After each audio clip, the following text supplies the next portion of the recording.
To me, that whenever something doesn't go a certain way, are we going to sit here because we're in position of power, that we're going to go in and we're going to try to what? Change bylaws, policies, and whatever because something didn't go your way? Everything here is up on a board where the FOI, and they'll tell you that, and there are policies out there. There are several different schools, and there's probably more, but I just only wanted to hand in just 6 or 7 schools that has the same language that we have. It's just that some of them tweak it a little different, but it means the same thing. It's in line with the Connecticut State statute, and it's in line with other local school boards. And my question is, especially after there's a comment that was on a particular site saying that, which I gave a copy of that to the board as well, saying that I think that this is ridiculous policy or something, and as first chance I get, I'm going to remove it. How can we as board members of a board dealing with all these people come in here and bring this type of, biases into the board?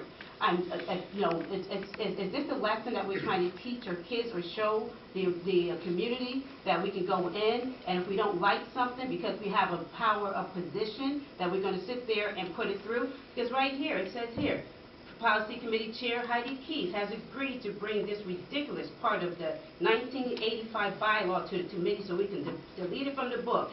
My question, again, going back to you, Heidi, is why would you as policy chair bring this up and put this out there just when we have so many pressing items that are out there? I sat at a meeting Saturday and I see the community and everyone out there crying out for some help on different things. Why would we bring this?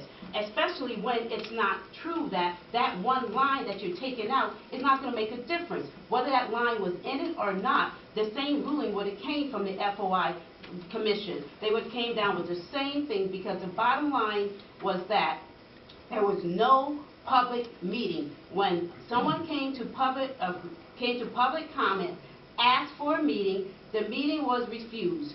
That means that it's nothing. So the bottom line, it's over with.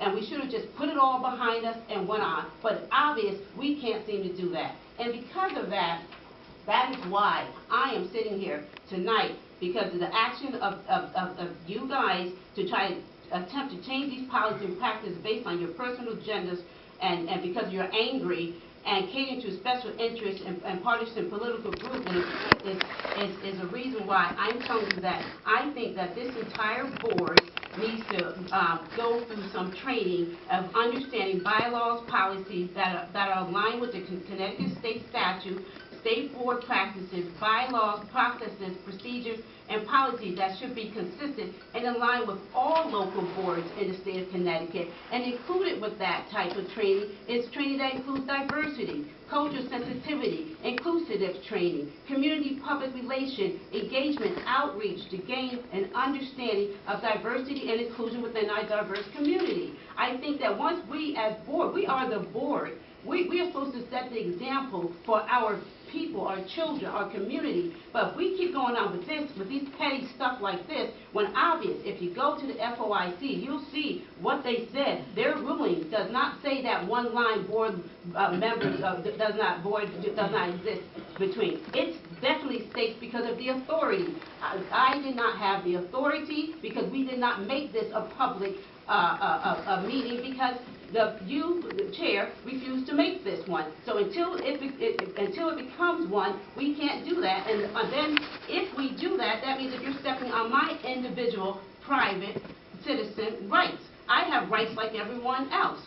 So I'm just concerned that if we can sit here and just get with each other and decide because we don't like something, because we had a power of position, and change policy, this is just a small policy. This is, it means it's tiny. But I'm concerned that when the bigger problems come in, when parents, adults, comes out and they have a problem and they come in with a policy, and that policy basically, they find towards their favor, that we decide that, oh, I don't like it, I'm going to change it, and then we're just going to go in. It didn't really have too much of community input. We just went in, had a meeting. I bet you it was probably no more than 10 minutes on the subject, and that's it. And then we're going to sit and change the policy. We cannot play around with policies of the Board of Ed like that. We can't. Whether you